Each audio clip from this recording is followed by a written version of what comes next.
second series on mental health. And I have my dear friend Dr. Carlos and my friend Matt, who double booked himself. He'll be running up here. It's very timely as we are talking about stress, anxiety, and just the commonality. He didn't have it on his calendar. He confirmed. He was doing all, posts and things like that. And so Matt will be joining us. It'll be quite fun. But we're just talking about mental health and stress and anxiety. Have you ever been stressed before? A couple times today. Today, right? Just today. Today. Yeah. Yeah, me as well. I'm stressed, and you're like, oh, how do I, and it's always the unknown, right? That variable that wasn't there, the uncontrollable, right? You're like, oh no, like we were talking about, like just scrambling to get everything set up because like there's a football game at 4:00 in the afternoon, right. and I got to go pick my son up. I'm supposed to take him home, and it's just, right, it just blows up. Just Matt double booking a really important meeting for dinner, and he's like, well, I'm gonna make it there though, right? He had a commitment. He could have canceled. He's not. He's on his way. And so my first question, and for those of you guys that don't know online, this is literally just a conversation. We're just gonna talk about a couple topics, dialogue, and then it's gonna get off the rails, and I'll look down and be, oh, we probably need to come back on this. And then we're gonna have like 30 minutes of just an active Q&A. We'll have a microphone. You can talk. And it's literally, this whole thing is just for us as a community to grow and to learn, to maybe pick up some secret nuts and bolts of like, oh, well, I didn't think about trying that or this, And because stress and anxiety hits all of us, no matter who you are. Yeah. And just like our last series on how money moves, you were there on that one. Mr. Corvelli, you're in the audience, you were there as on the panel. And how money movement affects all of us, right? So that's the whole thing about these chats is just let's pick up the hood, open up and look at the engine and actually just really start dialoguing because so many people I know feel just trapped, right? And so, Carlos, why don't you just kind of share who you are, your background, just a couple minutes. Well, first I'd like to say thank you, Jeremy, for having me here. And thank you to everybody that helps put this together, man. This is awesome. So my name is Dr. Carlos Garcia, and I am a licensed clinical psychologist here in the Tampa Bay area. And before becoming a psychologist, I actually worked as a fireman and a paramedic in the very stressful. Right. Very stressful type of environment and work. And before that, I was an infantryman in the United States Marine Corps. Also a little bit stressful. Yeah. So I'm familiar with both the psychological aspects of anxiety and stress, which I want to sort of share with folks today, but also in my own personal life, right? The way that we've had to handle stress. Now, the stress is a 2-month-old. Yeah. So for parents out there, but I liked what you said, right? The idea that stress and anxiety can just we are just at any given moment in life one event from a full, anxiety experience. Yeah.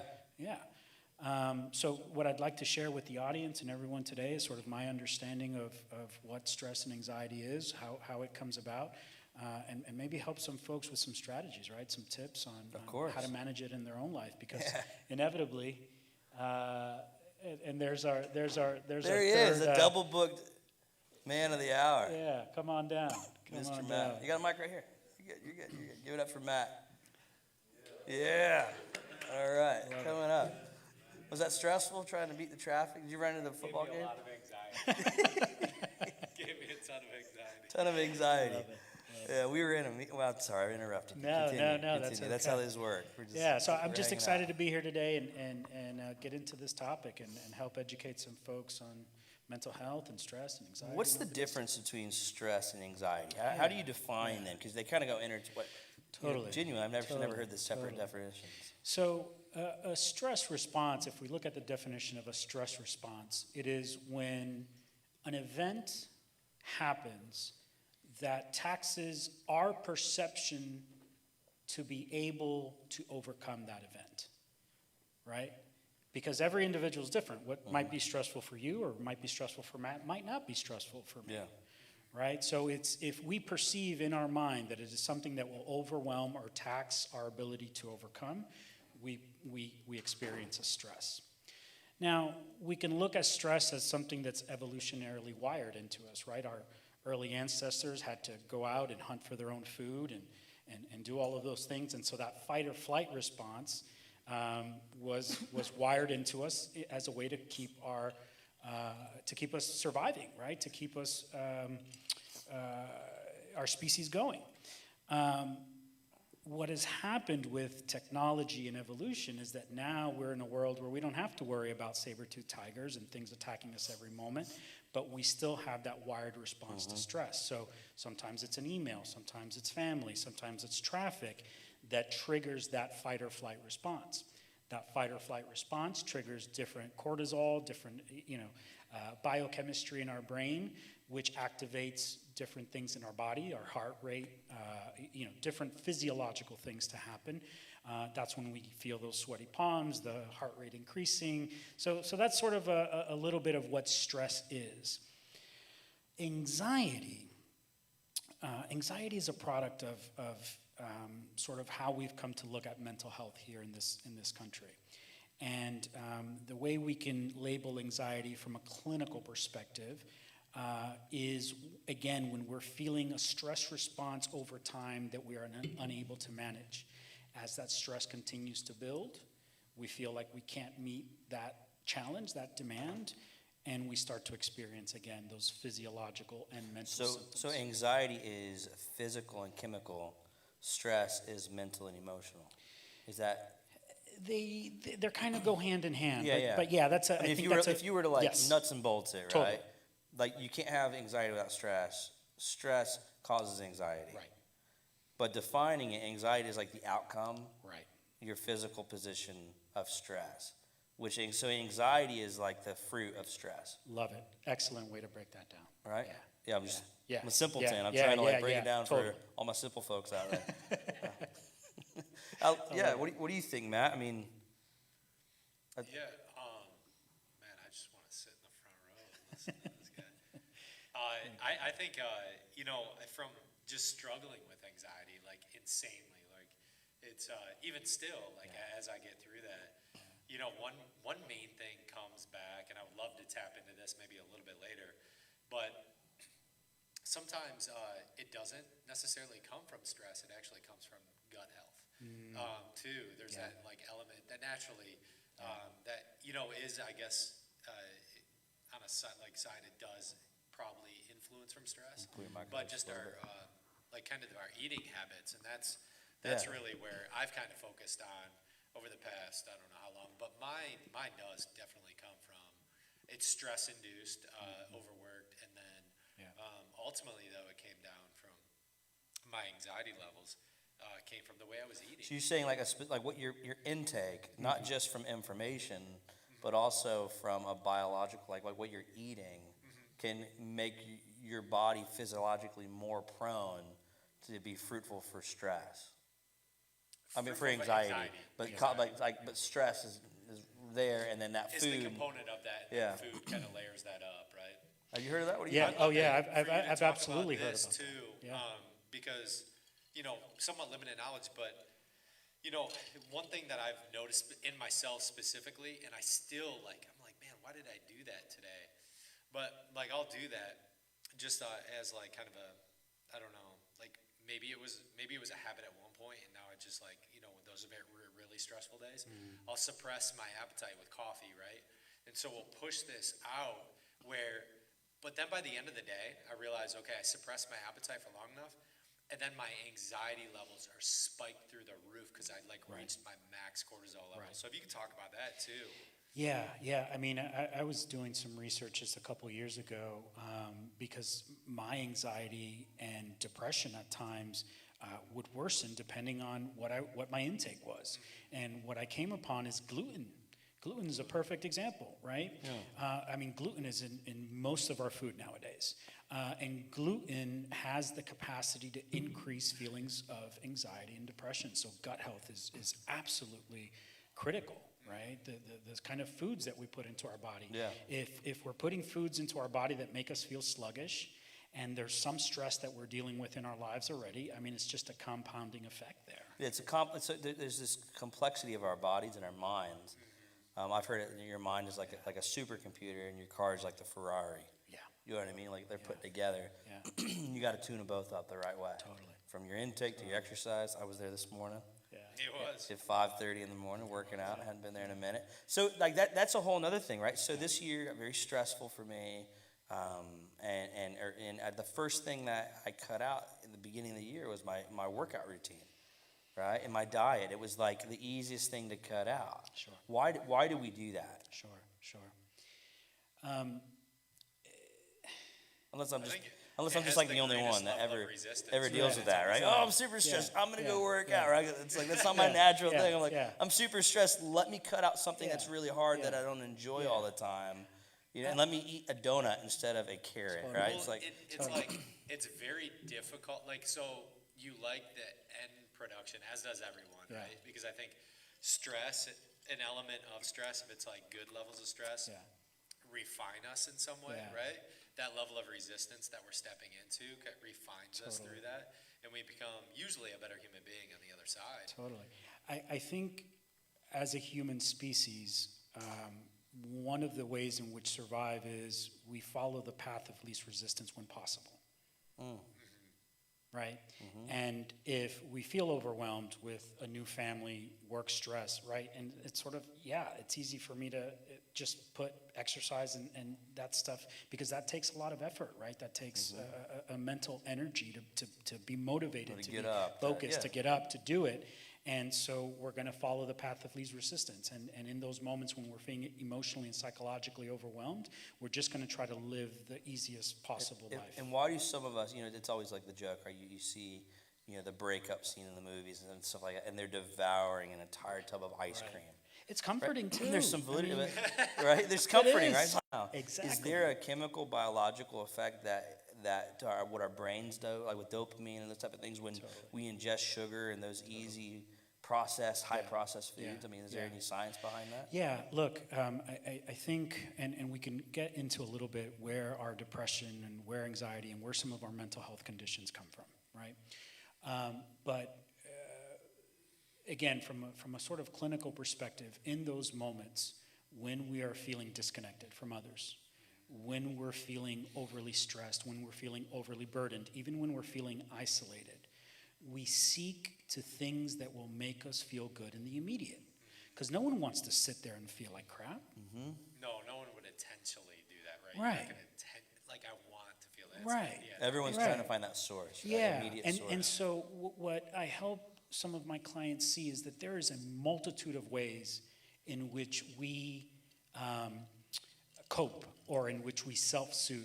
A pint of ice cream, alcohol, heroin, gambling, porn, work, Yeah. Yeah. going to the gym 3 hours a day because you're just trying to bottle stuff up and you're just trying to get that dopamine hit in the moment. You just want to feel better That quick in fix, the moment, right? Instant Yeah, I love gratification. Instant get this. I fix. thought about this the other day. I thought this is like so funny. Like you say, like somebody going for 3 hours to the gym. Why is it that I've heard a number of guys say this, right? Yeah. Is that Matt, you don't work out though that They much. get a divorce. They get a divorce, and they break up their wife, and then they get in the best freaking shape of their Yeah. life, like Yeah. best shape of their Yeah. life. They're like, man, Yeah. I feel amazing. And then they get in another relationship or get married again, and then they're like, oh man, well, I'm good now. Exactly. You know what I mean? But So, you're so like, we as a society, we see that as healthy. Oh, here's a person getting in shape. As a Yeah. clinical psychologist, I see, well, the healthier thing to do is maybe go and talk to somebody about what led to that horrible relationship that was toxic so that you Let's don't. get to that root. Right, so you don't sort of relive that. But I think even for a lot of us, and this isn't the case for everybody, but I know it's happened to me in my life where I have used my goals and my work to drown out some noise of stuff that I didn't want to deal with. Yeah. And so I just like to share that with people so that they can sort of reflect on what's going on in their own lives. And, I mean, there's healthy coping and there's unhealthy coping, right? There's prioritized and balanced coping, Yes. and there's just completely unbalanced coping. Absolutely. And I say a lot of times, like even in my own self and in those around me that we've coached or spent time with, is that it's just we tend to lean to what we think will fulfill us, Yeah. right? Especially when there's an unfulfilling moment in life. self-serving. Self-serving. And you see in like even today's culture, right? You know, I have a little girl, Yeah. 3 little boys, and you process through like Yeah. the chivalry and the culture of pursuit and the culture of, you know, it just seems like our society at large is just so quickly coping together with cheap intimacy, with Yes. cheap connection. You know, through technology, as good as it is, it's created this to the point where there was a young college student we were spending time with several years ago and talking, and he was in this turmoil because he didn't know how to ask out this girl Yeah. on a date because he actually really liked her, but he was struggling if they should be intimate immediately, right? And he used a derogatory term that was normal to him, and or he was literally in this crisis because it was so easy of cheap intimacy over and over and over and over. Yeah. And next thing you know, he's in this crisis of how do I actually pursue a mate? Like, he's like, I find value in this person so much that I don't want to do the most intimate connection point I can with him physically. And so he kind of devalued that, right? And that's a huge crisis within this younger generation coming up because of the inventions of Tinder and some of these other social apps, you know? Yeah. They've kind of cheaped intimacy out a little bit. And it's, you know, and that kind of segue in. It's like a lot of people will use just sex and intimate connection with the, you know, with each other to kind of cope quickly with loneliness and isolation, those type of things, right? Yeah. And explain to us the dangers of isolation and loneliness. And as we kind of segue into like, you know, people like doing that, like either pulling themselves away or just really abusing another person for their own gain. Yeah, right? yeah. I feel like I want to take a step back, if that's Yeah, okay, Jeremy, please. and give like some foundational Yeah. sort of information about just like Absolutely. mental health and just like our mindset and our ways of thinking and ways of behaving. Yeah, please. Right? So I use this sort of little narrative. Part of what my work is consists of let's look at your past. Let's see what were some of the events that happened to you. What were some of the environments that you grew up around that might have ingested or conditioned some ways of thinking that might not be helpful, right? So I use this story. Here's a 7-year-old kid, and he's going out to eat with his parents. They go out to eat every Friday, okay? And on this particular Friday, the parents say, you know what, we're going to let you choose what to eat today. So the kid gets super excited. Oh, finally, right? Like I can pick my own food. So they get to the restaurant. He opens up the menu, says this big, delicious, cheesy pizza, says, I want the pizza. And mom, in her very loving way, is just like, hey, honey, why don't you get the burger? That's what you always get. And so the child stops, thinks about it for a second, and says, no, I'll stick to the pizza. And then mom, in her ever-loving way, honey, are you sure? Why don't you get the burger? You know that's what you like. Kid stops to think about it one more time. Sticks to his guns. No, the pizza. Then the other parent chimes in, we're not getting the pizza. It's too big. It's too expensive. You're not going to eat it all. It's going to be a waste. So the child stops and says, okay, I'll get the burger. Now, in the grand scheme of things, nothing out of the ordinary or traumatic has happened. But my question to you and to the audience is, in that moment, what do you believe that 7-year-old believes about his ability to make decisions or her ability to make decisions? They don't have the ability to make decisions. Maybe my decisions are no good. Maybe I have to check with others before I make decisions. Now, maybe that 7-year-old didn't actively have that thought. But what we also know is that probably wasn't an isolated incident, right? Yeah. Those parents are probably that way around academics and piano, ballet, softball, whatever. Do you imagine that this child over time starts to develop a little bit of a hard time making decisions? Absolutely. Do you imagine if this is a consistent message that as they get older, maybe even some anxiety around making decisions? Yeah. Right? What about if it's a decision about what do I do with the rest of my life? What relationships do I get into? Yeah. Do you think that might impact their self-esteem, their sense of self? Absolutely. With that sense of low self-esteem, do you imagine their relationships are different, the people that they choose to gravitate to? Of course. Right? So I encourage always people to, like, what were those early developmental messages that we heard? Yeah. In my home, it was, I had a father who grew up with a very strict father who was in the military. So in my house, everything had to be orderly and perfect all the time, right? I developed an unconscious messaging that if I'm not the best all of the time, then I don't have value in this home. And if you think about the ways in which we place such a high value and emphasis on achievement in this country, from the time kids are this big. Be the best at school. Be the best at this. Oh, you got 3 hits, but you struck out once. Why did you strike out? Yes. Approval. And so love becomes conditional. Yeah. In our next chat, we have our guest, Todd Hopkins. Yeah. And he's an amazing author and speaker, Yeah. business entrepreneur. And he's a mentor of mine, but I think he took this from Maxwell as well. But we were there, we talked, and that's kind of gone viral a little bit because everyone's saying it. But he was talking about chasing the horizon. Yes. Right? And he was saying our culture is so bent on, I'm going to get that new house. Right. And you go and you get the new house. Right. And you get that, wow, this is amazing. And The then rush, you the look out dopamine the hit. window and you see a bigger house up down the road. Yeah. And you go, oh, I'm going to get that house. And he goes, you never catch the horizon. Yeah. And- That's been my life Right. experience for so many years up until I figured out that this was going on. Yeah. I did the military. I did all these things. Here I was getting a doctorate degree, and on the inside, I still felt like, man, I'm not enough. I had to come to the realization that was part of my conditioning, Yeah. that it wasn't my actual truth. That's what I love about that celebrate progress over perfection, right? That's Yeah. and that was one thing I was taught. That was the first time I heard it was from Todd, and then Yeah. some influencers actually popularized that, which is Totally. I'm pumped that that's a popular thing right now. You know, Totally. progress over Totally. perfection. So a lot of the people that end up coming into my office are exhausted on that road of seeking things external to them, thinking that it's going to make them feel valuable and worthwhile on Yeah. the inside.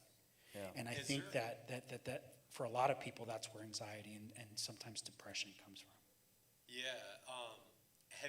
You've obviously seen this too, but this is like, I'm a big, obviously, Brene Brown fan. Yeah. I read a lot of Brene's Yeah. books, and Yeah. we finished reading Daring Greatly, and Yeah.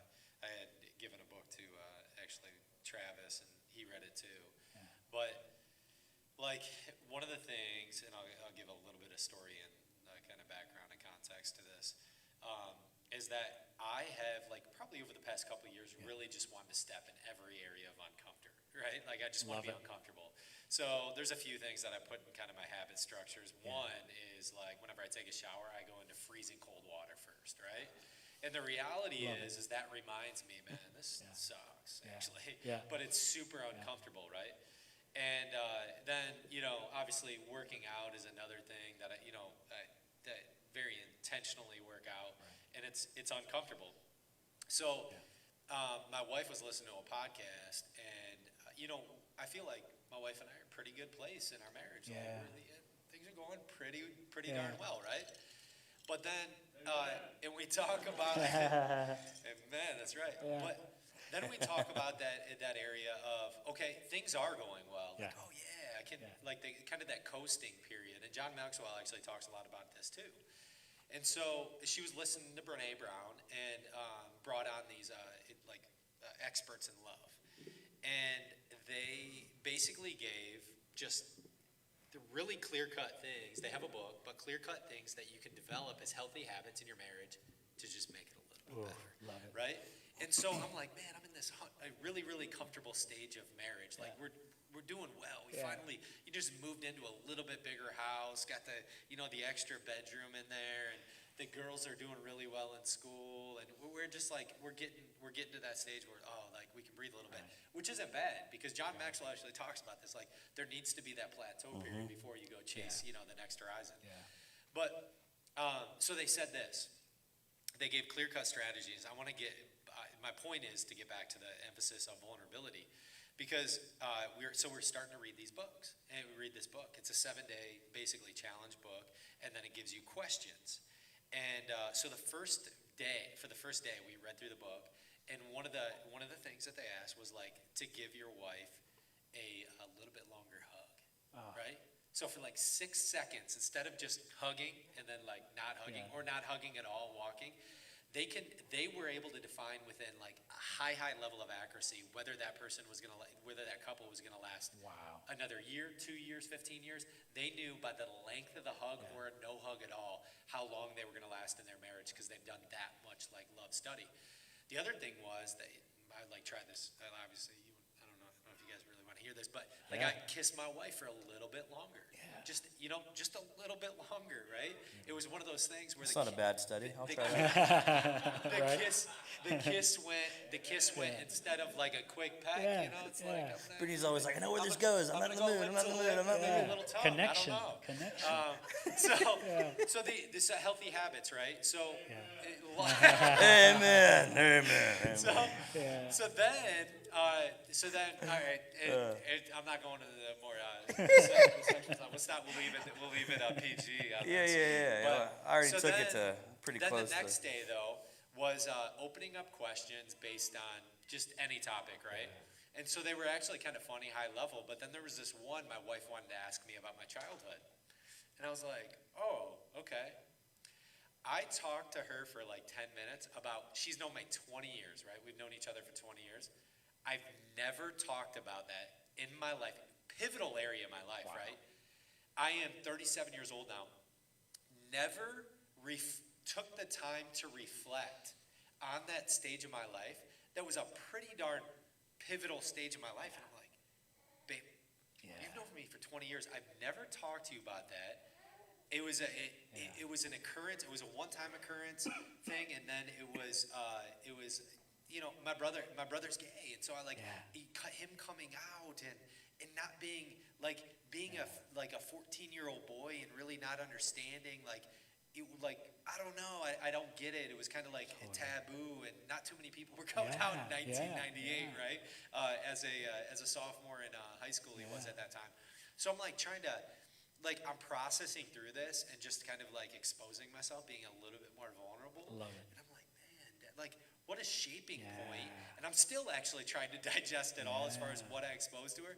And because she obviously knows my brother's gay now, but because we're married, we've been long, and I have a brother-in-law. But it was just one of those things where that level of vulnerability, obviously people are coming to you and they're like, I have to, you're forcing them to think back, Right. But you're talking about that now, and Yeah. I'm like, man, I need to do that more often. And so I think what you're talking about leads to answer your question. I don't know if this is the experience for others, but I see it's a common experience.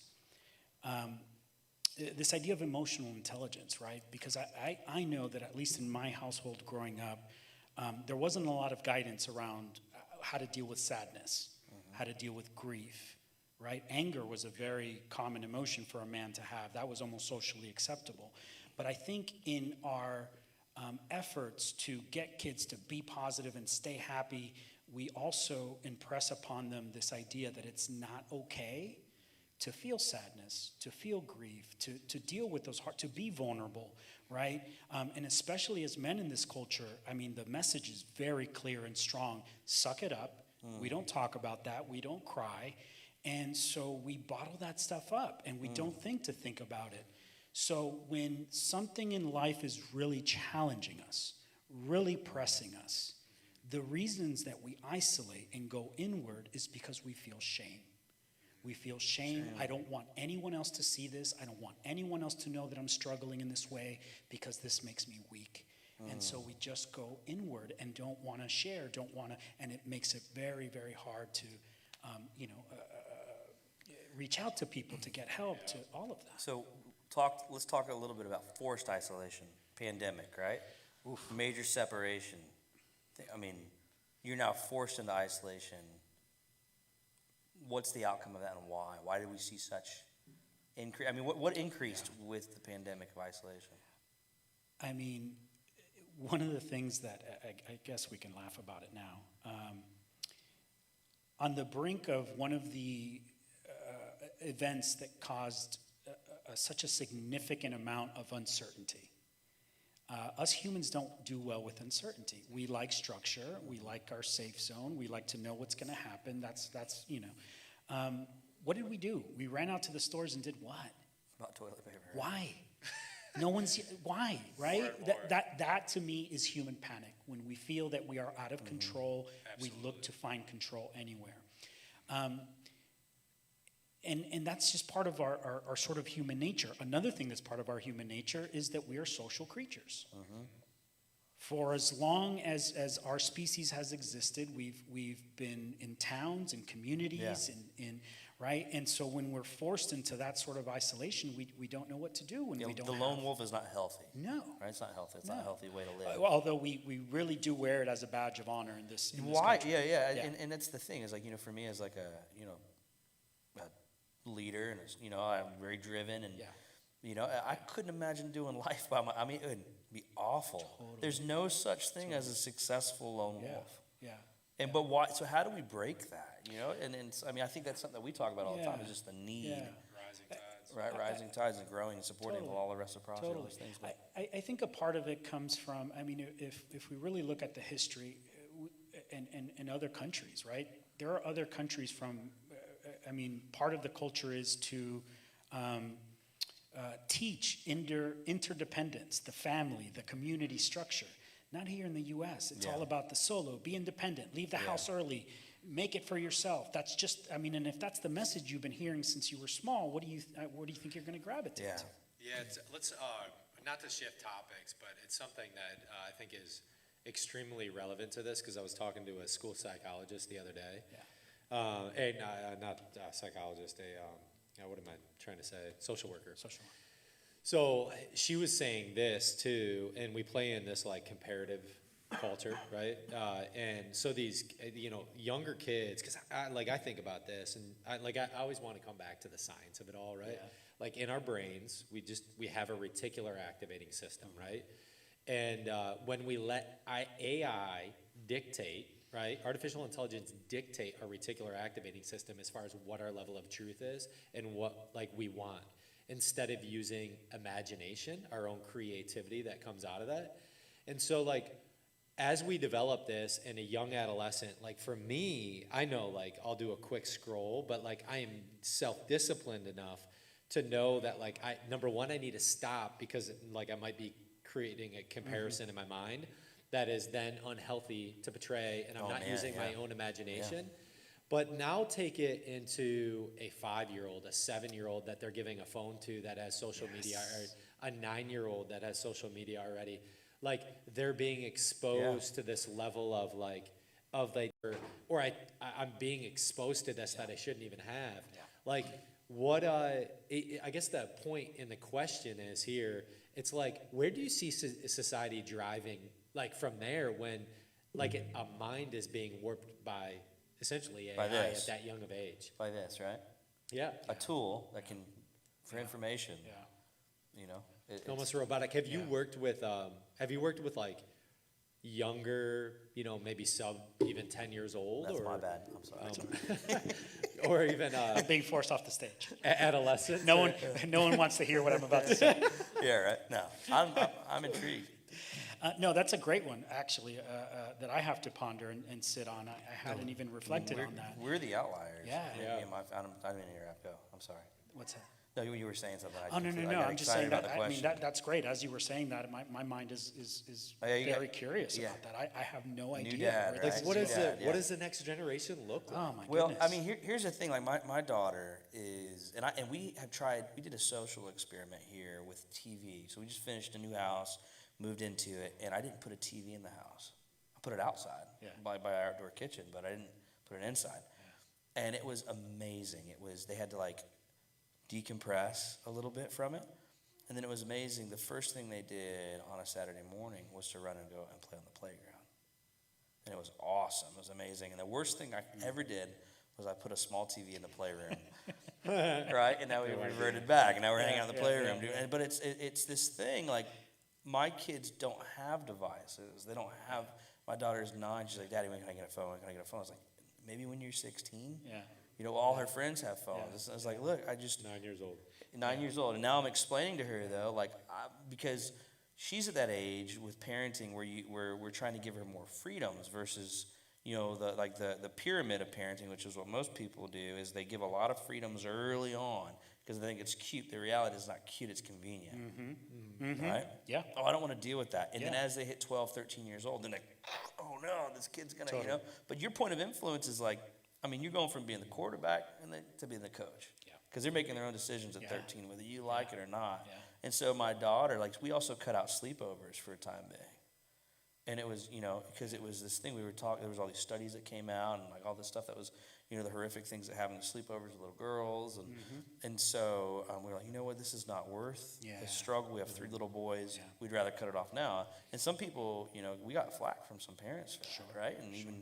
And so, but now she's at this age where I'm explaining it to her. She's understanding. Yeah. She's like, well, why can't I have this? And you go, well, because I don't know who's on the other end of that device. Right. And someone can pretend to be. And so we have an entire society, right, of parents out of convenience going here without explaining the dangers of technology to these beautiful, sweet, innocent children, right? And so that was a rant, but like we're a living experiment right now. We don't really know the full impact. I think the only input I can give into this, this we can probably go on this topic for a while. We can. But that I think another thing that drives mental health issues for us in today's day and age is lack of community. We're really disconnected. We think we're more connected on Facebook, but we're really disconnected on a person to person. Yeah. And what I hear in some of the things you guys were describing is the social pressure, right? Like, if you're not falling in line with the way things are going, you're an outlier, you're an outsider, and then we got to deal with that. How it's that the highlight feels. reels, right? I mean, that people that's honestly why like I envisioned CRES. It's not like I really just wanted to add another startup to my list and like work. We were doing all right. We didn't have to do that. It was like, well, there's half the time I was like, why am I doing this? We had a really great life. And it's the impact of like because of why we just hit on it, not to harp on CRES, but like I think it's this beautiful experiment that we're doing of trying to come back into this diverse one-on-one. Like we were talking before we started, like how cool is it? We didn't know each other more than 6 months ago? 6 months ago, yeah. You know what I mean? And it's just like, we just hang out. Sometimes you'll come in, get coffee. Sometimes I just drop in and why is just that? for a quick Why do you do that, right? As a doctor of psychology, like, because this is, we had this chat. Expound on that, because I thought it was just a really good healing moment for people to understand how to cope a little bit during the day. I think what I expressed to you the other day was someone shared their vision of what this place is. And interestingly enough, side note, when I came here and saw what was happening and spoke to you, it was very in line with his vision that was shared. So something is being executed in terms of what happens here. But also because when I come here, I'm always greeted with a smile. There's always like something positive or motivating going on. And sometimes, man, like if it's been a rough week and I'm like caught up in, I got to pay this bill and I got to get to that email, my office is right down the street. I'm going to go and disconnect for a minute and just have some conversations about life and get myself out of that, right? That's our everyday. And lo and behold, every time I leave here, I leave with like this little nugget, like a truth, a thing to think about, and I love it. I love it. It helps my growth as a human being. Why is that healthy, and why is that important for our people in our society? Yeah. Well, I'll say it's important for me because my understanding of I'm about to get really deep here and drop some knowledge, but my understanding of our role and purpose in this life is to expand, it's to grow, it's to evolve, right? Be curious. And not just evolve us as individuals in this lifetime while we're alive, but to evolve the society, to evolve our knowledge, for years down the road. And so as long as I can focus on me, on working on me, I read something the other day that just was fascinating and I love. The best thing that I can do for you or any of my clients or anybody in my life is work on me. The best way to serve you is by me working on me. Absolutely. That's so true. And I love that. You And can't I pour out of come an here empty because cup. it helps me do that. Right? I mean, this is empty. There's only so much water that I can pour out. Yeah. If I'm not filling that cup up, right? If I'm not moving that cup through connection, right? Through just quality community and quality connection, right? Yeah. And getting the right voices to speak into you, right? Because there can be wrong voices, right? Totally. Oh, yeah. I mean, there's plenty of those. Yeah. So as somebody's here listening, or we're going to open up the Q&A pretty soon. You guys having a good time? This is fun, right? We're just kind of talking and hanging out. I love it. But, We need like an audience, Like one of the applause. Yeah, right. You got one. audience laughter. I think we're gonna have to expand this series a little bit more. Maybe we'll use the podcast studio finally. A lot of members are using it. I haven't used it yet, but maybe we'll use the podcast studio to actually expound on this for the whole series point. This is a podcast. What do you I know. I'm just saying, like, No, it's there's only so much you can do in an hour and a half, right? And it's a very deep. So we're gonna do that. Let's just plan on doing more time, just us hanging out. Yeah, no, this is and sharing it with everyone. This is a great topic. I wanted to say something too because there was actually a quote on social media. So, but it was profound too, and it was this. Talking about just like just perspective in life, and one of the things tactics that I have is just like breathing, right? Like when I'm getting like a deep level anxiety or I'm just like completely stressed out, I'm just like, how amazing is it just to take a deep breath? Yeah. People forget about just their breath, but what this quote that I heard on social media was, everything's gonna be okay. And if it's, so how do you say, oh man, I'm butchering this, but like everything's gonna be okay. And if it's not okay, it's not the end, right? Everything's gonna be okay in the end. And if it's not okay, it's not the end. Yeah. It's not the end. And so I think of that perspective too, as I just like try to evolve, and then even as I deal with this level of anxiety, and like usually this anxiety comes from like a comparison game of achievement, and just like recognition, like you're saying, like that's what I feed off of. Just a great dad, loved my dad, but like it was sports. And if I didn't make 20 points that game, he was asking, well, you could have done this. You could have took the ball to the, you could have crossed over here. You could have, which I was terrible at chasing after my own shot. I always thought I made everything. But that level of just kind of like taking it back. I'm stepping into a stormy season of life or whatever it is. Totally. Acknowledging that it's not okay right now. Yeah. It's not okay. Yeah. But it's also not the end. I love that. I mean, look, the shirt I'm wearing, it's okay not to be okay. This is the message at our office. One of the things I like to share with folks who I coach or work with,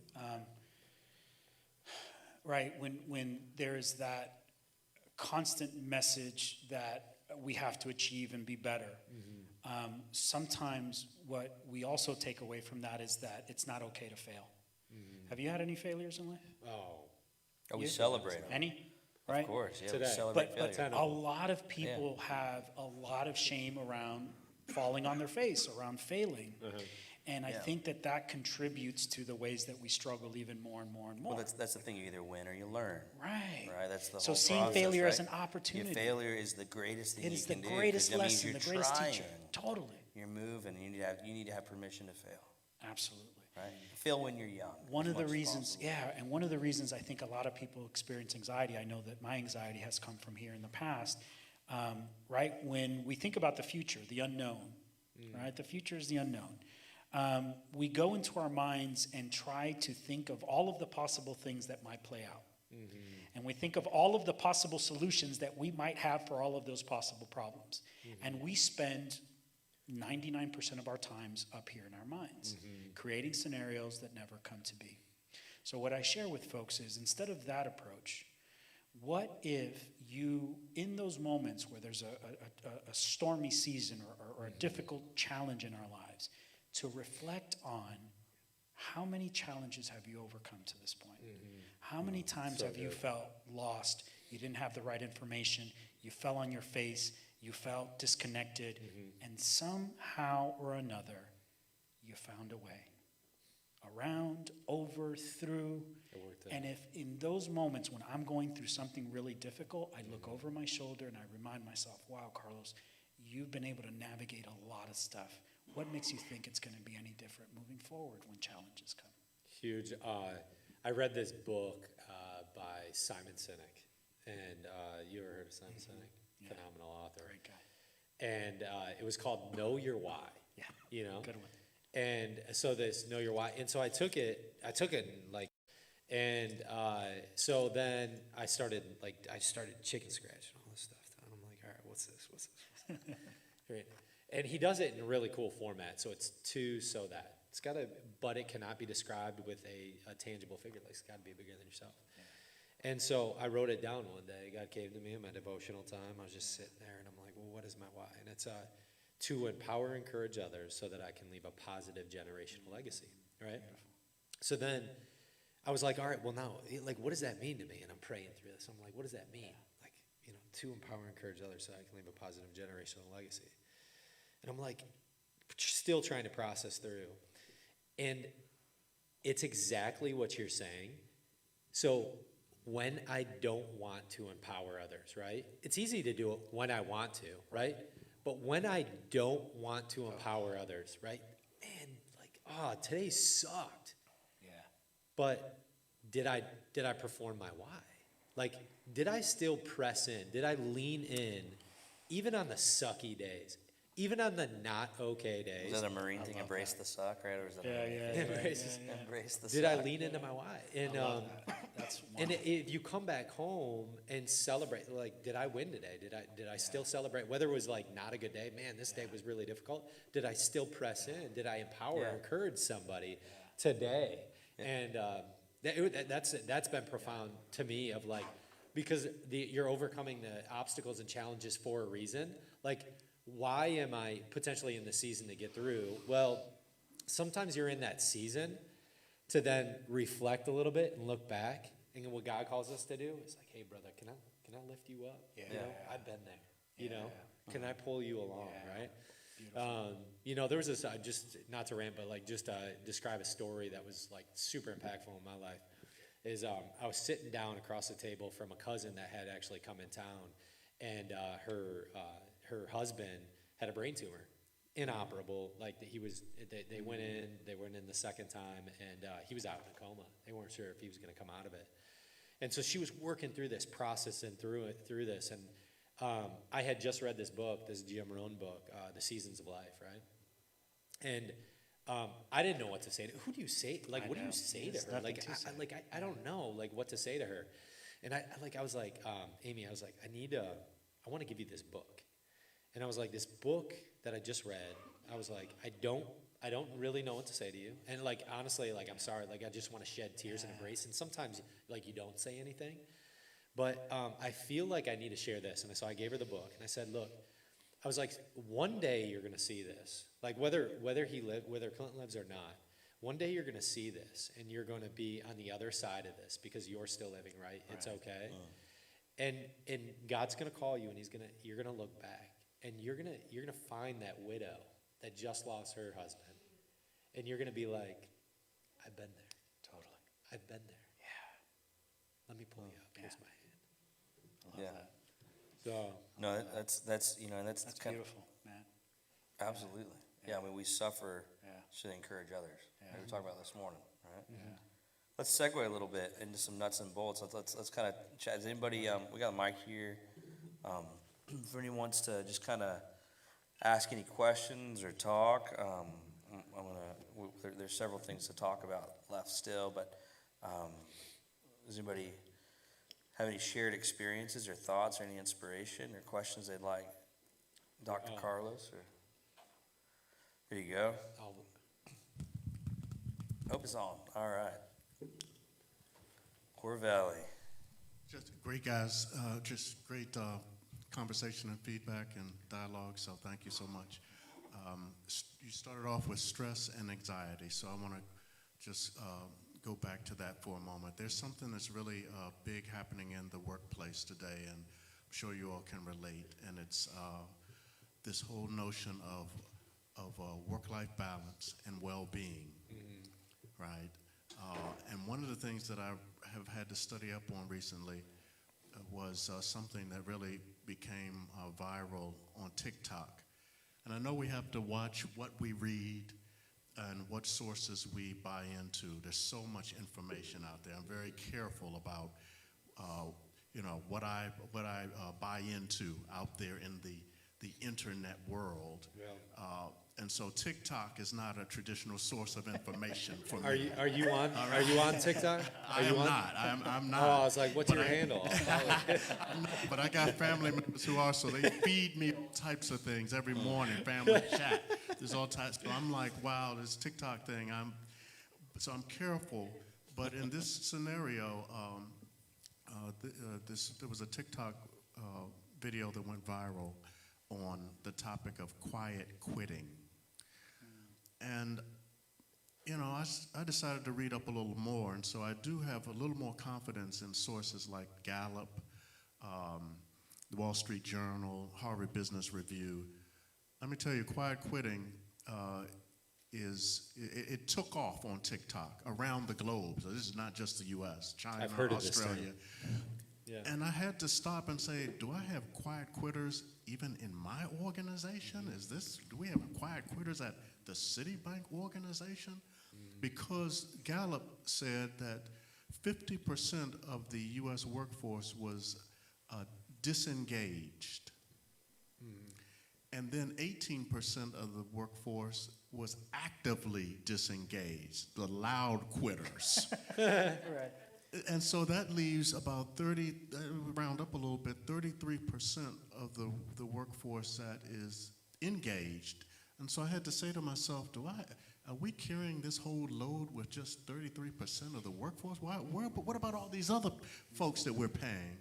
So I kind of challenged some leaders in my organization to pose the question, do we have quiet quitters amongst us? And the article went on to say that 1 in 3 managers or 1 in 3 leaders have quietly quit. And this notion of quiet quitters is I'm not walking out and leaving the job. I'm staying right where I am, but I will not work overtime. I will not volunteer for additional assignments. I will not come in early. I won't stay late. I'm only going to do exactly what I'm supposed to do, no more, no less. And it's a mindset that, you know, we had to talk about as a team a couple times. But my point is, the argument behind, hey, I'm quietly quitting here, is I'm not trying to let my work-life balance suffer.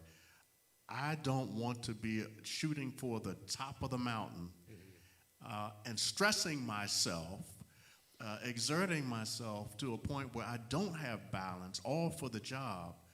I won't do that anymore. There's a kind of a phenomenon now where the job has got to have a certain place, and it's lower on the list. So I just say that to say, wow, that comes back to balance. Yeah. And I just want to live a life where I can do it all, and I'm not consumed by the job, which is stressing me out and causing me anxiety and giving me health challenges. It was just, there's a lot more to this, but I just wonder if, you know, how much you may have know about that, but that's the reaction in the workplace now all over the globe, and that includes the U.S. I mean, I actually was just at a conference last week, and it was a conference for leaders, scaling, you know, talking through technologies. You just hold it if you want. Scaling, talking, walking through it, and we were really saying, how do we create quality culture within our organizations, within our teams, and using different terminologies and defining opportunities that encourage results-based driven team members, not even employees, just team members. And so much of it that I focus on as a leader, and I would never say I have anybody that works for me. Everyone works with me. And I'm always trying to cognitively prepare my mind for what is everyone's who, right, for the task. And here in our organization, within our small firm and CRES, is it's, if you're procrastinating, it's a telltale sign that there's a who, that you need to ask for help, that you need, it's our core values, and it's constantly walking through, all right, I see you're frustrated, I know this is happening, all right, let's try this out instead, right? And that task movement of re-engaging those who can be disengaged. And it's so hard when it's a big ship, like City, right? It's a big ship when you talk about culture and these things. And so much about what we're talking about, at least in-house, internally within my small startup staff, is just, all right, how do we take your position in base and not give you bonuses and all this stuff, but how do we 2x your position and you enjoy every ounce of it, doing 3 to 4, 5 times the workforce of everyone else, and everyone kind of pipes up. I'd really like to make double my industry standard. I'll do that gladly, as long as we have our right cultural processes in place. Because to me, in my heart, at least as a young founder, it comes down to, does the leader, is he a boss or is he a leader? Do they hear me? Do they sense what I'm going through? Because it's not going to work out well for those that are quiet quitting. Because there's a deeper thing there, because companies and businesses, economies, nations, all of it are results driven. And if you can't produce results, the ship is very fat. And what will happen is machine learning is kicking in, AI is kicking in, automating kicking in. And so I think we really need to still value people above all things, right? But it's not going to be fixed overnight. I mean, we have this, the 80s and 90s were a very real time of I'm going to drive, everyone, And I think there's this, our generation and then the generation underneath us, right? We're in our 30s and 40s, and you have this generation right underneath us that has seen the same thing that we've seen. So you have that great exodus of entrepreneurial pursuits, and I'm kind of rambling, but I've been reading up on this as well, because as I start an organization, as a founder, I want to out the gate try to develop a culture that is empowering those that are empowering me to see my vision. How can I be, the best leader and friend that empowers them, even if it's to my detriment, and because work is work. Sooner or later, it's going to suck. Right, but hopefully that's just 20% of it. The other 80%, you should just really enjoy it and have fun and hit our results. But I don't know. I mean, I'd like to dialogue back and forth with you, Core Valley, on this. But some of these other guys, I mean, what else do you guys have with it is something that's starting to be like a hot topic within our culture and around the world. Quiet quitting.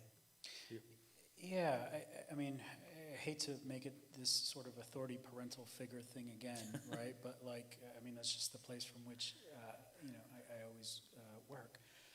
But quitting, why do we quit, right? Either we feel that we're unable to accomplish the task, or we're always accomplishing the task and being told we need to do more. I was just working with a client this week who says at his job, no matter how many times, how many months go by where they hit their target or go above it, the message from the CEO is, we really could have done more. If that's a message you keep getting over and over and over again, at some point you're going to be like, why? Why am I going to put the extra time, the extra effort, the extra energy, the extra motivation if every time I go full out, I'm just hearing that it's not enough? Yeah. So I don't know if there's some aspect of that, but I can see the ways in which that can play into this feeling of exhaustion of like, why keep putting my energy and effort? I think another thing, at my practice, in my business, I'm very much about praising effort and not results.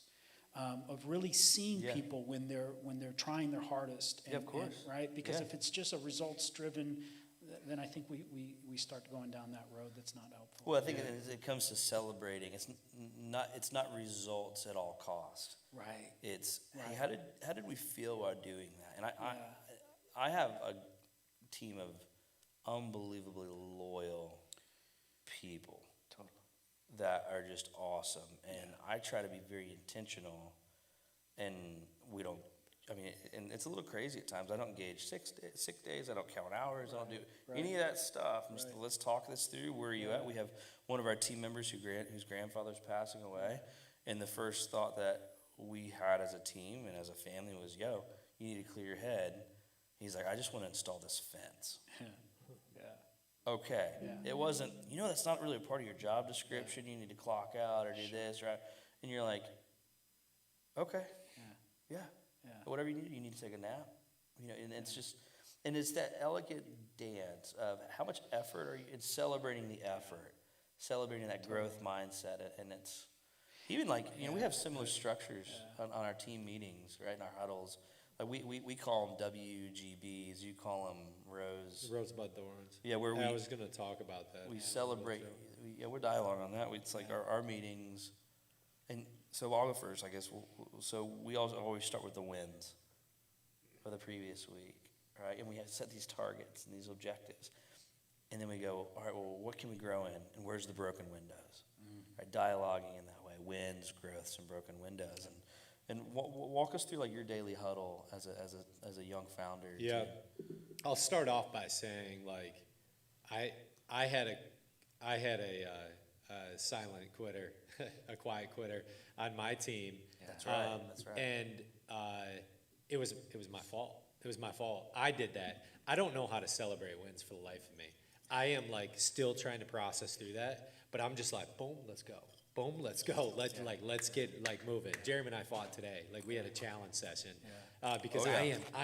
I'm let's. I didn't back down either, bro. No. That's so like I move. I was like, and that's like not necessarily as a good thing, especially when you need to.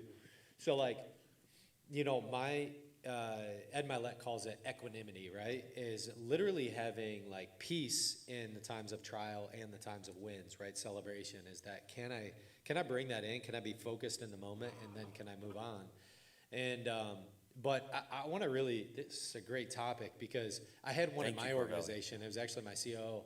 Now, I since have gone back to her and I asked for feedback, right? So we have, on the first week of every month, I ask all my team members to fill out a rosebud thorn.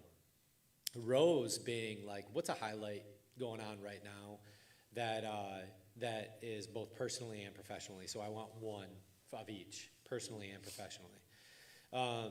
And I think there's a good dividing line between this because now they respect me because I really want to know what's going on in their personal life. I don't necessarily want, I know I want them to care about me. I can't necessarily, even though they're like family now, I wouldn't call like probably like a friend scenario. I do want that like kind of fine line. I think you can be friends with some of your employees, but the reality is I think I keep, there's a little bit of a distinction there. But I do genuinely call them family because I think there's like a genuine love in there. But a rosebud thorn, so the rose, I want them to fill out both work personally and professionally.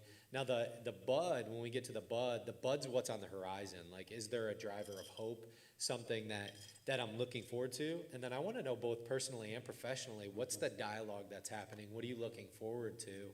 And by asking that question, I want to make sure that, like, number one, that I know kind of the trajectory, because my goal as a leader, which, like, even though I had a silent quitter, I went back to her and I was like, did I develop you into a better leader? Because my goal is to make, you know, it's like Yoda, you want, the leader is to make a leader, the better leader, actually. Mm-hmm. I want them to be better leaders than me.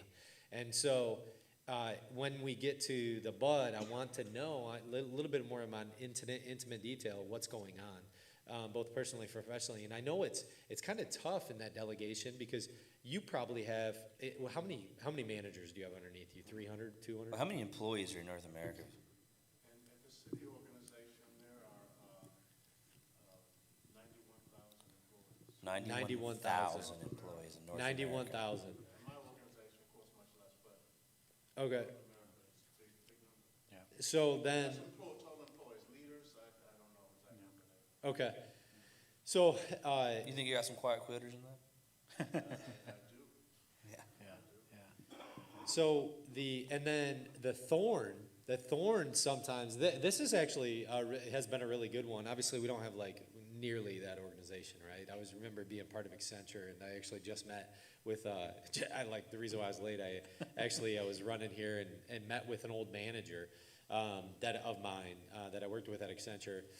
And we had monthly, but the intentionality of the thorn is to know personally and professionally, hey, what's number one, like kind of a thorn in your side that you're working through that could be on me, and then also a thorn in your professional life that maybe if I could in some way, like maybe assist you in some capacity, I'd love to know that. So I let them be as vulnerable as possible. I don't expose that, but they kind of, if I can open up and know that, like, I know that like they're worthy, you know, number one, because I think that's, you know, from a leadership perspective, somebody has to know that they have value, you know, and I think we miss out on that in some large organizations, but then also going back and establishing core values. That Ray Dalio is big on this, to dial in his kind of a chart as far as before he even hires, he kind of knows like where emotional intelligent, what type of drive you have, and then he make it up. But you go through a rigorous interviewing process, as I know, like probably City does as well. Accenture definitely did, and so it was just it's been very good for me. The employees that we've had have all been like over a year plus, and just adopting that philosophy of like they have an extreme amount of value. And I'm not gonna lie, we're going through a rocky season right now. You know, we were talking about real estate a couple of months ago, and even though we're making that pivot, it's you know, I'm like, man, I wish we were closing a few more deals here. Like, you know, cash flow hasn't nearly been over the past 3-4 months as it was 6 months ago. But are they less valuable or less worthy now as they were 6 months ago? Great question. If I'm going to consider them less valuable. Now, for my goal as a leader, and this is something I even thought about in our conversation with Jeremy and I today, just because we're going through a trial, right, is our goal as a leader is still challenge. Like, you aren't, if I'm just going to let things passively go, no, I got to challenge you, because I got to create that level of friction and resistance so that there is that. So do I... Even though I tell them straight up, hey, we're in a season right now that, you know, we're gonna have to figure it out. We're gonna have to pivot, and I'm the chief visionary, so I got to create the vision for them. But I'm gonna challenge you guys, and this is where this is the direction we're headed. But for me, I had to come back home, and I'm like, man, I'm like super stressed out. Anxiety's getting in my stomach. I'm like, you know, what are we gonna do this? But then it goes back again to that social quote, right? Everything's going to be okay. Yeah, so stress and anxiety. This is kind of like a unique pivot, but is there, as younger entrepreneurial creatives, is there any question you would have for us as an executive, you know, in an organization like yours, that we may have a unique perspective on, of maybe like a market-facing activity perspective that you'd like to ask us either now or later about that? Because it is a subject, especially in large organizations. It's happening, and we're at the benefit of being small, of starting something that the dream is to be very large. I have a question for you, actually. Because even though we're in, you know, obviously a very small organization that I have, but it's I created it on the model, created it on the model of the Vern Harnish and scaling up, and in the book Traction was to immediately treat it with mission, vision, statement, and core values. And one thing I've actually lost, and I was like, a reminder, usually every quarter we sit down with my team and go through mission, vision, statement, and core values. But typically we lose sight of those mission, vision, statement, and core values.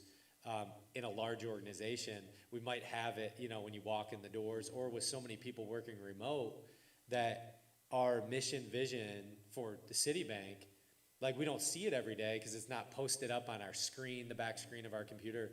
I was curious, like, for the mid-level managers and maybe some town hall meetings that you guys might have, is that because I know that they probably mission, vision statement, and core values, something City probably has.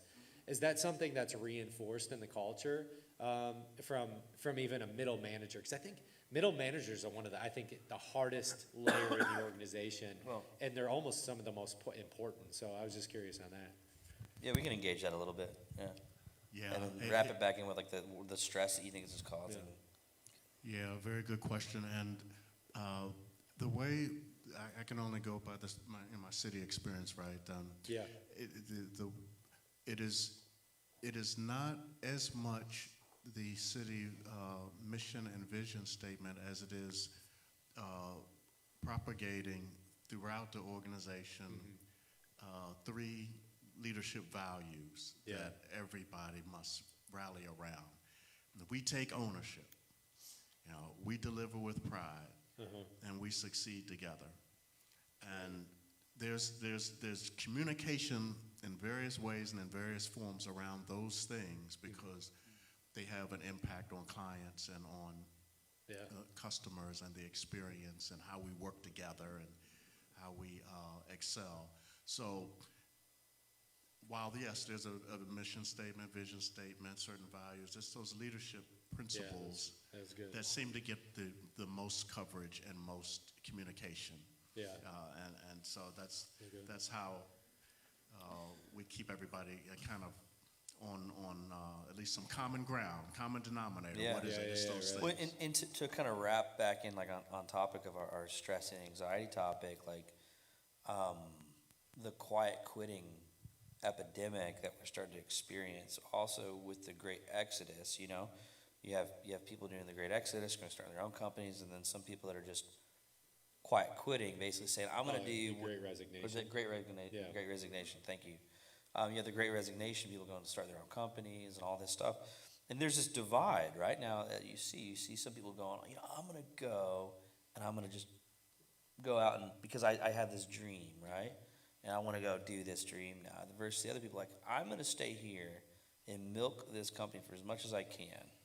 I'll just, you know, I've never really had a job. I've just been an entrepreneur. So I have no couth when it comes to W-2 language. I don't know. But that's what I would see as like an entrepreneur. I'd be like, man, I remember making $2,000 in a whole year. Like, it's hard being an entrepreneur, you know? So it's like, I think it's like, man, quiet quitting for me, what does it look like? Oh, it means death. It means like, the only thing I'm guaranteed is that I'll lose money if I stop moving as an entrepreneur, right? So you have these two different economies moving, and I think what social media is doing is it's doing this great collision where you got the W-2ers, which is nothing wrong with, longing for the lifestyle of the entrepreneur.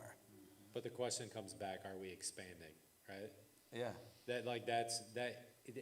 Some guy was saying this, that literally, you were saying the key emphasis on that is like, literally, if you aren't expanding, it's death. It is death. As an entrepreneur, yeah. Like, if you're quiet kidding, like, that is literally death. Well, That would be, we're not expanding. And this is subjective to my perception, right? But it's the idea, like, how can a leader in that organization, within the fractions, within the squadrons, come into the quiet quitting aspect and re-engage the disengagement of comparison. John Maxwell says the comparison is thief of all joy. And I would say that what's causing the root cause, and this is very subjective to my opinion, but I would almost put money on this, to quiet quitting, is the comparison of the highlight reels and the demand in your own life and desiring for something better. That it's not always greener on the other side, and so there's this. They've given up and they're going, I'm just going to coast, and it's a level of because they don't care for me. Right? Why should I be stressed for his paycheck when they don't care for me? And they're not, and then that's where that great divide hits, because you have the results-driven economy and the guaranteed economies, right? And I said, but I don't want that. And then what happens, there are some very bad people that come in and they manipulate the hearts, right? And it creates more control and more draw, and creates a greater chasm of separation with the haves and the have-nots. Right, and that's, you can tell, like, where my passion lies is empowering. Hey, let's find your identity in something deeper. Work for something greater than a paycheck. But how do you inspire that? Okay. So, all right, we got a mic here. Here we go, Bray. Yeah, I just wanted to, so it's even shameful for me to admit this, but I was a quiet quitter once, and I There's say no shame that in that. because You can learn from it. yeah, in full transparency, it's shameful for me because I've always prided myself on being a good leader. And so when I came to the point where I've kind of became that, it was like, dang, what's going on? But I wanted to give another perspective to that, because I know it very much can be the leadership you're under, that it could be the leadership causing it. But what I learned about myself was it was me that caused me to quiet quit, because I was the type of person that I'd go all in, like completely, with zero boundaries, and trying to learn to, like, you know, when I'm passionate about something, I don't even have to be passionate about it. If I commit to something, then I always go all in, and I'll become passionate about it. And so that's and that was while I was working under a 9-to-5 position with the county, which is with our foster care system, which is a very messy job. So it's very thankless, very stress-driven, very anxiety-driven. So trying to do that and balance being a creative and entrepreneur at the same time, that's a whole learn in itself. But yeah, I did learn that, and I can tie it back into the anxiety thing, is that it kind of came back to my own traumas that made me realize, I lacked understanding how to create boundaries and work within boundaries and work in, very much pointed at myself. There's a million things I could probably point at, this caused it or that caused it, but it really was me and how because I'll kind of compare myself, like Jeremy said, to other people. Like, why am I doing all of this and this person over here is, completely relaxed, not doing much of anything? Or I'm doing more and I'm not getting recognized, or da-da-da-da. You can, play it. But two, I think that our society has adopted a lot of the trauma that a lot of people carry that is unaddressed. And I can go back to my childhood like you did, where I always think about it as my childhood with my siblings. My younger brother was always having behavioral challenges in school and in every which way, always in trouble. So I remember coming home with a B one time on my report card, and my younger brother had D's and F's, like normal. Now, he didn't get in trouble. He didn't get chewed out. He didn't, where my dad was like drilling into me, disappointed in you. You can do better. You can all this. And I'm just like, I don't get it. And I've seen that as adults. I've seen it in the workplace. Because someone will have higher expectations for you, they have higher expectations for you. So they'll hold you to a different standard than they might someone else. And, going back to the social media thing with, comparison, I just think comparison, the Bible says it is the thief of joy, but I think social media and kind of our society of just having information readily available at any time is just so anxiety inducing. I was thinking about the hurricane, and me and my husband were talking about it, and it's like how people are just waiting for the update every hour or whatever it was, and you're just, and I said, like, this is great that we have this now, but what did they do back in the day? Like, you pretty much waited. And while it's nice to have information, some people, it causes more anxiety. A family member of ours that we were riding out the hurricane with, she was just all over the place. And we're like, I think you need to turn off the news. Because I think so much of that has to come with like control as well, right? The need to try to control because of fear, right? And I'm afraid, and the uncontrollables. Yeah. Do you have any? I like that. You guys having a good time? Oh yeah. Yeah. You want to say something? Question. Or is there a question, Bray? I love the shared experience. That's what this is. Shared experience questions is awesome. Awesome. Yeah. What's your name again? I know you as the powerful Will. guy. Will. Yeah, William. Will Bain. So I wanted to comment that I actually don't think that quiet quitting is something new, because there's the whole Pareto principle has been around for forever, and it's the whole idea of 80-20. Like 80% of your profit comes from 20% of your workers. And it's an idea that it permeates everything. Like your most productive, your 20% most productive is 80% of your work, So the first comment is that I don't really think that quiet quitting is new. Yeah. I think that it's the new catch term for that kind of thing. And so it has raised more awareness around. Every generation has to have something, right, that repeats, right? Exactly. And I think that it does go back, you guys have kind of talked about it a little bit, that it is these kind of stress points that are causing that. And I think that it is a friction between work-life balance and people not understanding how to handle that. And it's also, I believe, larger corporations taking advantage of individuals, that they can ask everything from them, so they will ask everything from them until it destroys their work-life balance. But the question that I was going to pose is that there's one side of me that's this is really bad, and then there's also another side of me that I've traveled so much and I've seen so many different economies and the way that work-life balances exist around the world. And a lot of people like to look to Europe and be like, Yeah. oh, these Europeans, they just chill all the time. They You know, get they it. have like 2 hours off in the afternoon. They work for 30 minutes and that's it, you know. Don't they take August off as well or something? Yeah, a lot of them take like huge vacations, all this kind of stuff. And so for us as Americans, we're like, oh, they like have so much time off, you know, like their work-life balance is so much better than ours. But then you like take a step back to like global economics and you're like, who does the world look to get stuff done? And it's like the American economy. Yeah. They look to Americans to get stuff done because of We never stop. exactly, and it's a double-edged sword because it's bad that I feel like we're taking advantage of people, but then it's also like who gets stuff done? We get stuff done. Yeah. Yeah, and I just kind of wanted to put that out there to see what you guys thought about that. Yeah, I think I just want to touch on yours a little bit too, and then touch on that because I think there's a really good point here. I think when we start anything new and fresh, whether we like it or not, I think you made a really good point here. Whether we like it or not, right? There's a little bit more sustainability in something you're passionate about, right? If you're not passionate about it, right? If you're just getting a job to get a job, which is typically what, you know, good, better, or worse, you know, that's typically, you know, that's the way our education system works, right? Get a job, you know. You got a when you're couple out of college. minutes left. So when we do this, right, that's limited thinking because there's only so much sustainability and then like burnout occurs, right? You get that level of anxiety, that level of anxiety comes in, you feel like Good way to bring it back. There we go. you are like, you're maxing out and then you're like, man, I don't have an ability to turn this off. It's 5 o'clock. I can't turn it off.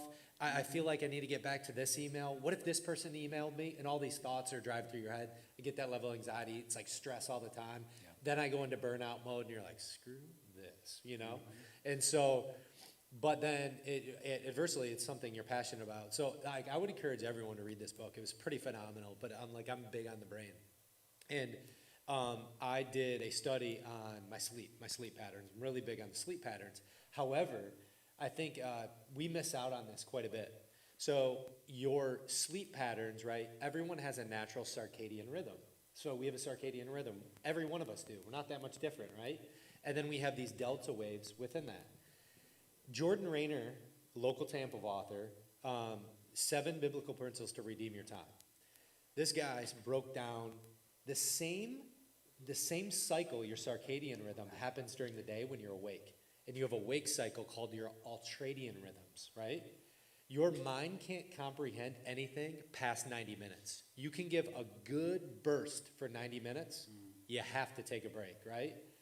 So then by the time, if we burst, right, for 90 minutes, like, you know, we hit our flow state in the morning, we are building up all this plaque in our brain because you legitimately build up plaque in your brain, right? So you have all this, you're going through your first ultradian rhythm when you wake up. You're like, pop, pop, 90 minutes, right? Then you never take a break. So you're just like filling up your brain with garbage, and then you're like you go like this, and then you're just like this the rest of the day, right? No break. Right? So like burnout happens every day. Imagine doing that for 5 days a week for however long, right? You're gonna reach that burnout cycle. Now, if large organizations, this is crazy to think about, but like if large organizations said, I tell my people to do this all the time. I said every hour, I'd say, drink some water and go for a walk, for Pete's sakes. Just go for a walk. Like, walk for 5 minutes and then come back to your desk or whatever. If you need to work longer than that, but like make sure you have water next to you, you're staying hydrated, and go for a walk. Because I know that if they take that walk, they're gonna come out with way more, almost awakening cycle. So whether it's 90 minutes or shorter than that, they said, like it's scientific study, that your ultradian rhythm cannot work past 90 minutes.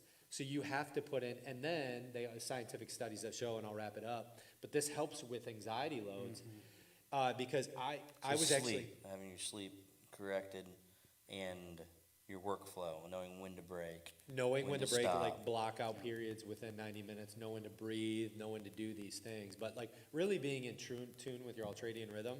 But I just stopped the day at 5:30 now, and then I take a complete break because there's a real thing also that we're talking about, social media, that creates that inflammation from a scientific study, but you have dopamine fatigue, right? You probably have, heard this. I mean, you're in front of a computer all day, every day, like a lot.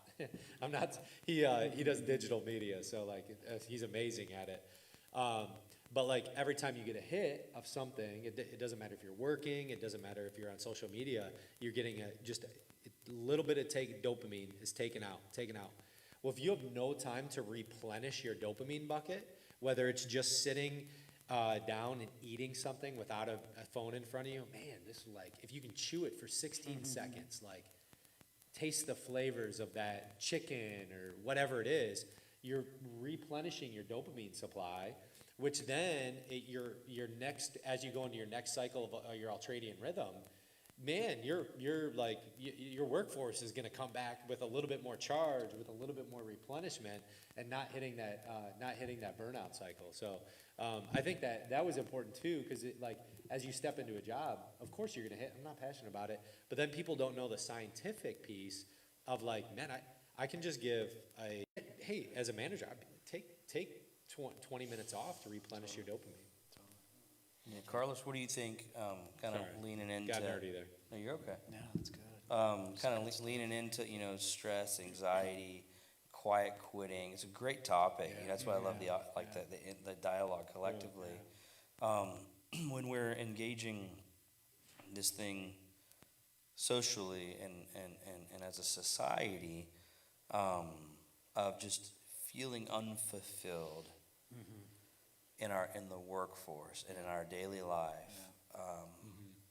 I mean, top 3 words of encouragement to those sitting here who may be struggling with this stress and anxiety or listening online. Your top 3 things that you would encourage someone to do, nuts and bolts, that's what these are all about, so that they can go and apply. And from either their thinking to their actions, whatever it might be. I think the first thing is this idea of this comparison culture. To understand that the only reason we're comparing is because we're unsatisfied with ourselves.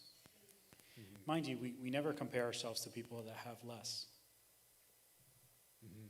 We're always comparing ourselves to people that have more.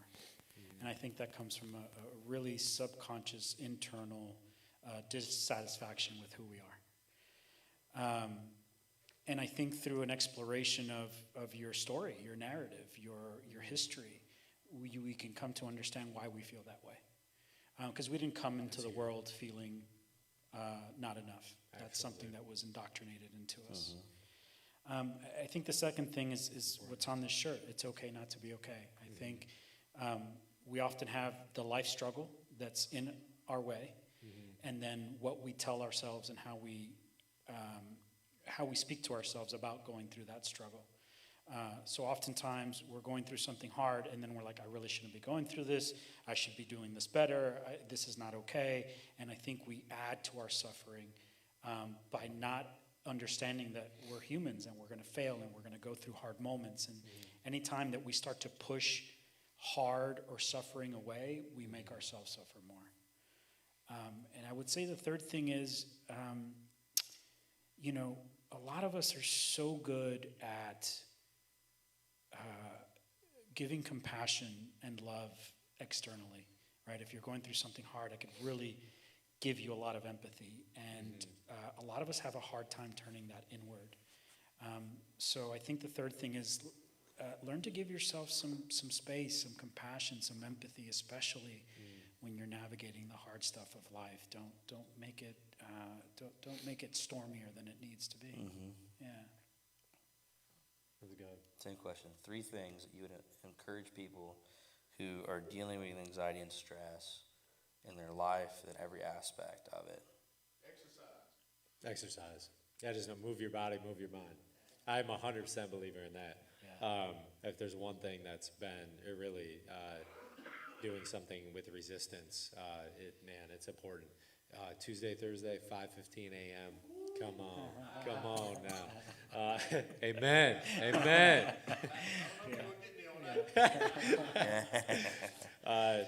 I would say that's it.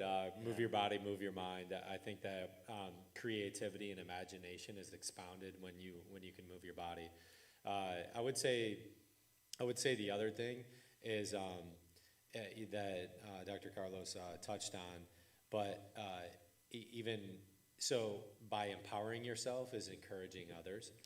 So I think when I go through a season, I think a level of empowerment and encouragement, and I'll give it an actionable way to do that. I don't know if you have a little baby boy, but so baby boy, right?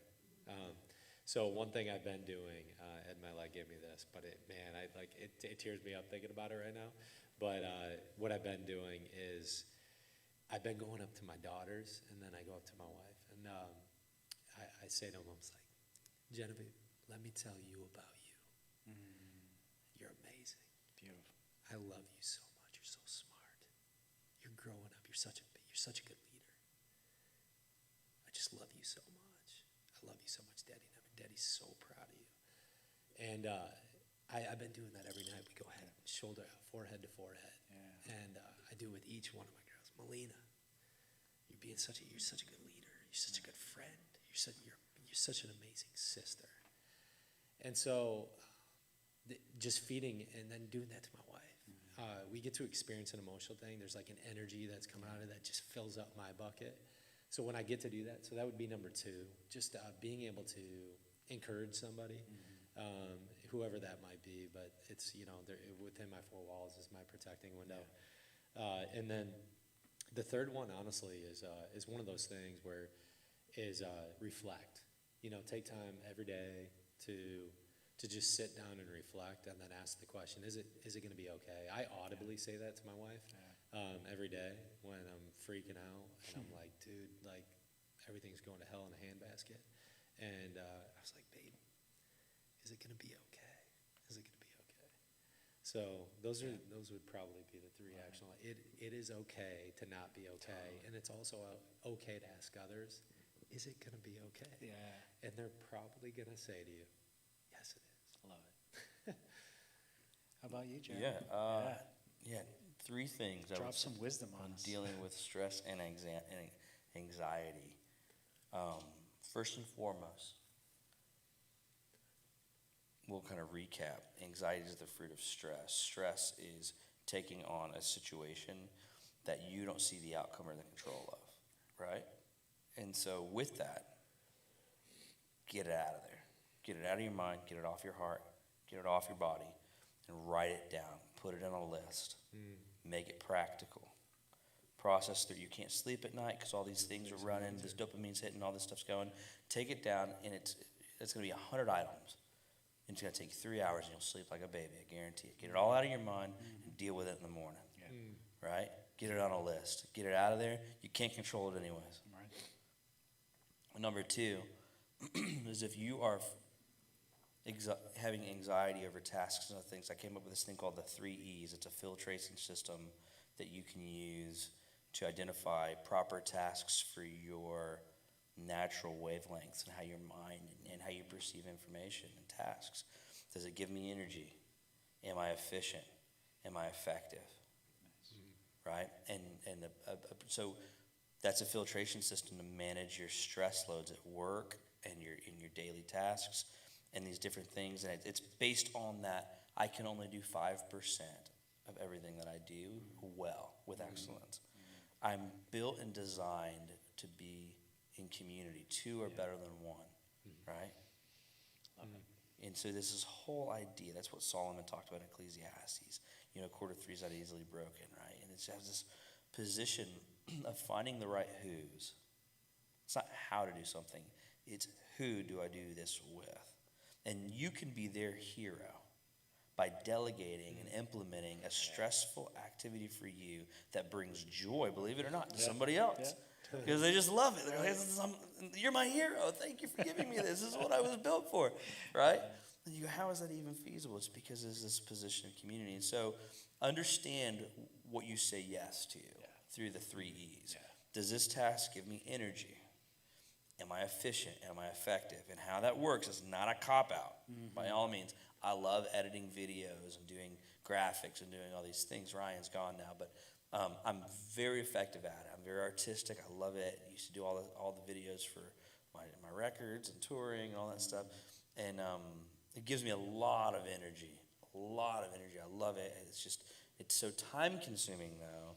And as a real estate developer with a small firm and 4 children and a loving wife and a startup called CRES Community, and then Loop Tack, all these things that we're doing, it ain't efficient. Right. I can't sit there for an entire day and edit a video. Brilliant. It's not, right? So the 3 E's, that's energy and effective. I love it, but I'm not efficient. I don't know if that's a good example, but just a practical nugget of handling. And then once you say, this isn't for me, you have to do about 20% of the stuff, right? That you just don't like to do. You figure that's where that list comes in. You block it out. And number 3, so we hit make a list. This was a good idea at the This time. thing's been attacking me. Yeah, it was a good idea at the time. We were still trying this whole thing out. So it was make a list. Like it. Make a list. Comfy. Get it out of your mind. You're not going to control it anyways. Find a who. In order to find a who, process it through that 3 E's. And this is from Dan Sullivan's Who Not How. If you're procrastinating, it's a telltale sign that you need a who. It's not a task built for you. Right, and so the number 3, I always give long, practical answers. This is the greatest 15 It's things. the teacher. There's 3. There's 3 with 3 subjects underneath it, right? Number 3 is give yourself a little bit of grace. Yeah, that was good. Right? Yeah. You overbook what you think you can accomplish in a week and in a year, and underestimate what you can do in 10 years. Totally. Right? Totally. Hit a break. Hit a breather. Yeah. Get your systems in order. If you have a lot of stress and anxiety, you most likely aren't moving in a good routine. Right. So give yourself a break and start processing your healthy routines. Totally. And I'll preach to the choir, me right here. Make a list, filter it, and then create that routine that helps. Love it. Any closing thoughts or comments? This is good, right? I think we're gonna have to do more This than is awesome. two of these. I think we'll have to do. It was good. Anything else? I mean, we've been going for a solid hour and a little over an hour Holy and a half. cow. Yeah, hour and a half. Yeah. Dale, can you unmute the mic? It's coming. It's coming. I promise. Patience. There we go. We got it. Back on? Okay. Yeah.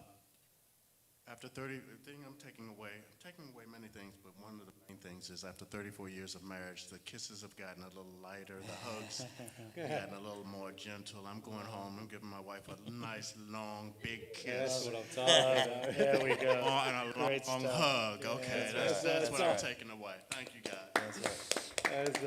Awesome. That's what I'm talking about. Well, thank you guys for coming out and being a part of CRES and our Yeah, thank community you. here. We're doing this every month. We did this over the summer. We're now going to kick this off, and we are open to suggestions for all year next year.